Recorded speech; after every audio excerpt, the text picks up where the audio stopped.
Hi friends, welcome to my channel.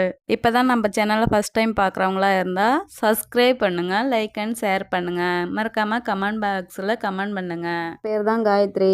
இவங்களுக்கு 40 வயது ஆகுது. இவங்களுக்கு திருமணம் முடிஞ்சு 15 வருடங்கள் ஆகுது. இவங்க கணவர் ஒரு ஹாஸ்பிட்டலில் தான் வாட்ச்மேனாக ஒர்க் பண்ணிகிட்ருக்காரு. இவருக்கு மாதம் ஆனால் 20,000 வருமானமும் வருது. இவங்களுக்கு பிடிமான காசு போக கைக்கு 15,000 தான் வருது. அதை வச்சு தான் ஃபேமிலியை ரன் பண்ணிகிட்ருக்காங்க. இவங்க காயத்ரி இவங்களுக்கு டெய்லரிங் ஃபீல்டு நல்லாவே தெரியும். இவங்களும் வீட்டில் நல்லாவே ஃபீல்டு தைக்க தெரியுன்றதுக்காக நல்லா மாடலாக வீட்லேயே தைச்சி கொடுத்துட்டு பிள்ளைங்களையும் பார்த்துட்டு வீட்லேயே தான் இருப்பாங்க. இவங்களுக்கு 2 பிள்ளைங்க இருக்காங்க. அரவிந்துன்னு ஒரு ஆம்பளை பிள்ளையும் அபிராமின்னு ஒரு பொம்பளை பிள்ளையும் 2 பிள்ளைங்க இருக்கிறாங்க. இவங்களையும் நல்லா படிக்க வச்சுட்டு நல்லாவே இந்த ஃபேமிலியோடு சந்தோஷமாக வாழ்ந்துட்டுருப்பாங்க.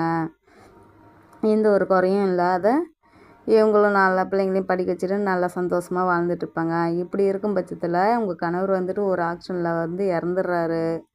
கணவர் இறந்துட்ட பிறகு இவங்க தோனி தான் தைச்சிட்டு என்னடா பண்ணுறது, நம்ம ஹஸ்பண்ட் இருந்த வரையும் நமக்கு எந்த ஒரு கவலையும் இல்லாத இருந்துச்சு அப்படின்ட்டு நம்ம பிள்ளைங்கள வச்சுட்டு என்ன பண்ணுறது அப்படின்ட்டு யோசனை பண்ணியிருக்கும் போது இவங்களுக்கு பென்ஷன் பணமே ஒரு 5 லட்ச ரூபா வந்துச்சு. அந்த 5 லட்சத்தையும் எடுத்து டெபாசிட் பண்ணிக்கிட்டாங்க, அக்கௌண்ட்டில் போட்டு வச்சுட்டாங்க.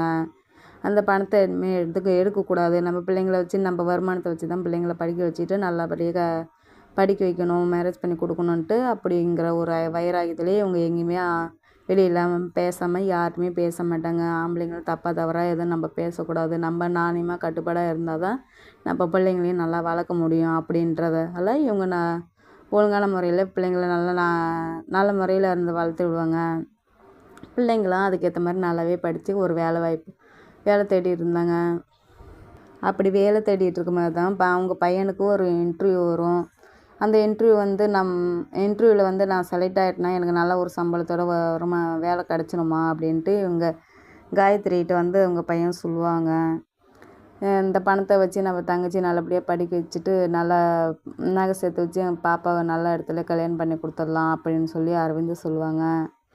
சரின்ட்டு இவங்க பொண்ணுக்கு இவங்களுக்கு தெரிஞ்ச ஃபீல்டு இவங்க பொண்ணுக்கும் சொல்லி கொடுத்து 2 பேருமே அபிராமி நல்லாவே துணி தைக்கவும் ஆரம்பிச்சிருவாங்க. இவங்க 2 பேருமே நல்லா மாடலாக துணி தைச்சி நல்லா பிஸ்னஸ் அளவில் நல்ல பெரிய கடையை போட்டு நல்லாவே துணி இவங்களுக்கு வந்துட்டுருக்கோம். அது மூலிமாவே நல்ல ஒரு வருமானமும் வந்துச்சு. அப்புறம் அவங்க பையனுக்கும் அரவிந்துக்கும் வேலை கிடச்சிரும். வேலை கிடச்சி அவங்களுக்கு மாதம் ஆனால் 30,000 சம்பளத்தில் போயிட்டு அப்படியே அது இப்போ இம்ப்ரூவ்மெண்ட் ஆக சேலரியும் கொஞ்சம் சேர்த்து மாதம் ஆனால் 1 லட்ச ரூபா வரையும் சம்பளமும் கிடச்சிச்சு. அப்படி இருக்கும்போது காயத்ரிக்கு அபிராமிக்கும் நகைன்னு சேர்த்து வச்சு அவங்களுக்கும் ஒரு 30 பவுன் நகை போட்டு நல்ல இடத்துல அவங்க ஆசைப்பட்ட மாதிரியே பணக்கார ஃபேமிலியை பார்த்துட்டு நல்ல ஃபேமிலியை பார்த்து மேரேஜும் பண்ணி கொடுத்துட்டாங்க. அபிராமி மேரேஜ் பண்ணி போயிட்டாங்க. சரின்ட்டு அரவிந்த் அதுக்கப்புறமா தான் உனக்கும் மேரேஜ் வயசாகிடுச்சுப்பா, உனக்கும் ஒரு மேரேஜ் பண்ணணுன்ட்டு அப்படின்னு காயத்ரியும் சொல்லுவாங்க.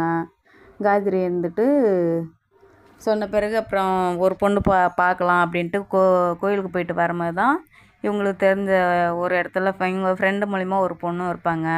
சரி போயிட்டு பார்க்கலாம் அப்படின்ட்டு பார்ப்பாங்க. அவங்க பெருசாக ஒன்றும் படிக்கலை, 12th தான் முடிச்சுட்டு வீட்டில் தான் இருக்காங்க அப்படின்னு சொன்னதால் பெருசாக படிக்கலையே அப்படின்றதால சரின்ட்டு ஆனால் பார்த்ததுமே இவங்கள காயத்ரி பார்க்குற மாதிரியே தான் அவங்களுக்கு இருந்துச்சு. ஆனால் அந்த பொண்ணை ரொம்பவும் பிடிச்சிருந்துச்சு இவங்களுக்கு. பார்க்குறதுக்கு என்ன பார்க்குற மாதிரியே இருக்காங்க, எனக்கு இந்த பொண்ணை ரொம்ப பிடிச்சிருக்குப்பா அப்படின்னு சொல்லி அரவிந்துக்கிட்ட சொல்லுவாங்க.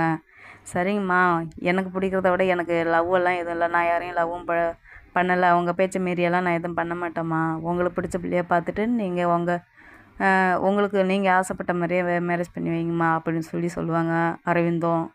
சரின்ட்டு அந்த பொண்ணே திருமணம் முடிஞ்சிருவாங்க. திருமணம் முடிஞ்ச பிறகு எல்லோரும் ஒரு வீட்டில் தான் சேர்ந்து வாழ்வாங்க. இவங்க மருமகளை நான் பொண்ணு நம்ம வீட்டில் இல்லை, இதுக்கு நமக்கு அடுத்த பொண்ணு நம்மள லைஃப் லாங் இவங்க தான் பார்த்துக்குவாங்க அப்படின்ட்டு தான் வீட்டுக்கு வந்த மருமகளையும் நல்லாவே பார்த்துக்கிட்டு ரொம்ப சந்தோஷமாகவே இருந்தாங்க. அப்படி இருக்கும்போது இவங்க பொண்ணையை பார்த்துட்டு அபிராமியை பார்த்துட்டு, என்னம்மா என்னை விட உங்கள் மருமகளை தாங்குறீங்க அப்படின்னலாம் சொல்லி பேசுவாங்க. ஆமாம்மா, நீ மேரேஜ் பண்ணி ஒரு வீட்டுக்கு போயிடுவ, லைஃப் லாங் என்ன என் மருமக தானே பார்த்துக்குவா, நான் தானே பார்த்துக்கணும் அவளை அப்படின்னு சொல்லி நல்லாவே பார்த்துக்கிட்டு நல்லா ஒரு அந்நியோன்யத்தோடு இருப்பாங்க. இப்படின்னு ரொம்ப சந்தோஷமாக வாழ்ந்துட்டு இருக்கும்போது அவங்களுக்கு அந்த பொண்ணு மேலே கன்சீவாக இருப்பாங்க. கன்சீவாக இருந்துட்டு 7 மாதத்துல சீர் பண்ணி அவங்க அம்மா வீட்டுக்கு வளைகாப்பு செஞ்சு கொடுத்துட்டு வீட்டுக்கு அவங்க பொண்ணை கூப்பிட்டு போயிடுவாங்க. அவங்க மாமியார் வீட்டுக்கு போய் அரவிந்தோட மாமியார் வீட்டுக்கு அனுப்பிச்சிட்ருவாங்க அவங்க ஒய்ஃபை. அனுப்பிச்சிட்ட பிறகு அப்புறம் அங்கே போயிட்டு வரும்போது அப்பப்போ வந்து பார்த்துட்டு போவாங்க. அபிராமியோட அம்மா வந்து இவங்க வீட்டில் வந்து சரியாக இருக்கவும் விட மாட்டாங்க. எதுக்கு உன் மாமியார் பேச்சு கேட்குற, எதுக்கு நீ அவங்கள்ட்ட காசு தொண்ணூறுக்கும் கேட்குற, நீ தனி கொடுத்தனம் போயிடு, உன் கையில் காசு வச்சுக்கோ அப்படின்னு குடும்பத்தில் சண்டை மூட்டிடுவாங்க. சண்டை நண்டிட்டு இவங்க போயிட்டு வந்தாலே சண்டை பிரச்சனைகள் தான் வரும் அப்படின்ற மாதிரி கொஞ்சம் ஸ்கிப் பண்ணி இருப்பாங்க. அரவிந்த் வந்து இந்த மாதிரி பேசுகிறதெல்லாம் அவங்க மாமியாரும் சரியாகவே இவங்களுக்கு பிடிக்காது. வந்துட்டு அப்புறமா அதுக்கப்புறமா இவங்க வீட்டில் இருக்கும்போது எங்கள் வீட்டில் வந்து இந்த மாதிரி பண்ணுற மாதிரி இருந்தால் உங்கள் அம்மா இங்கே இருக்கக்கூடாது அப்படின்னு சொல்லி இடையிலையும் ஒரு சின்ன பிரச்சனையாகவும் ஆகிடும் அப்படின்ட்டு இவங்க சண்டை பிடிச்சிட்டு அவங்க அம்மா வீட்டுக்கும் போயிடுவாங்க. அவங்க அம்மா வீட்டுக்கு போனதுக்கப்புறம் நான் வந்து எங்கள் அம்மா இல்லாத நான் அங்கே வரமாட்டேன், உங்கள் அம்மா இல்லைன்னா வேறு வீட்டுக்கு போக சொல்லு, உங்கள் அம்மா அந்த வீட்டில் இல்லைன்னா மட்டும்தான் நான் வருவேன் அப்படின்னு சொல்லிடுவாங்க அபிராமி. அதுக்கப்புறம் இவங்க வீட்டுக்கும் வரவும் மாட்டாங்க. குழந்தையும் பிறந்துடும். குழந்த பிறந்ததுக்கப்புறம் காயத்ரியும் போகவும் இல்லை, பார்க்க விடவும் இல்லை அப்படின்ட்டு ஃபேமிலி அளவில் கொஞ்சம் பிரச்சனை ஆனதால் கொஞ்சம் விலகியே தான் இருக்காங்க. வெளியே இருந்ததால் நான் என் மருமகளையும் பேரப்பிள்ளையும் பார்க்கணும்ப்பா அப்படின்ட்டு அரவிந்துக்கிட்ட வந்து கேட்பாங்க. அபிராமியும் இருந்துக்கிட்டு எங்கள் அம்மா பண்ண தப்பால் எங்கள் அத்தை நான் என்ன நல்லாவே தான் பார்த்துட்டு இருந்தாங்க. ஆனால் எங்கள் அம்மா பண்ண தப்பால் நான் வந்து அத்தையும் தப்பாக புரிஞ்சுக்கிட்டேன். எங்கள் அம்மா பண்ணது தான் தப்பு. நான் அந்த வீட்டுக்கு வந்து இருந்த பிறகு தான் தெரிஞ்சுக்கிட்டேன். எங்கள் அம்மா சின்னமனை கேட்க மாட்டேன், இனிமேல் நம்ம வீட்டுக்கே போயிடலாங்க அப்படின்னு சொல்லிட்டு அபிராமி மனம் தெரிஞ்சு அவங்க வீட்டுக்கு வராங்க.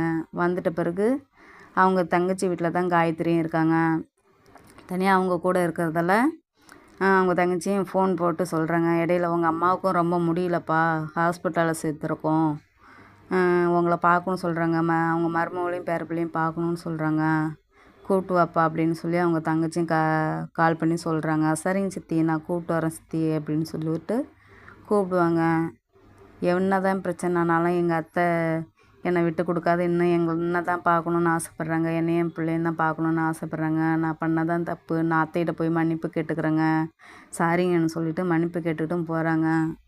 போகிற வழியிலேயே அவங்க சித்திகிட்ட இருந்தும் ஃபோன் காலும் வருது. அந்த ஃபோன் கால் வந்ததுக்கப்புறமா தான் சொல்கிறாங்க, அம்மா வந்து ஹார்ட் அட்டாக் வந்து இறந்துட்டாங்கப்பா,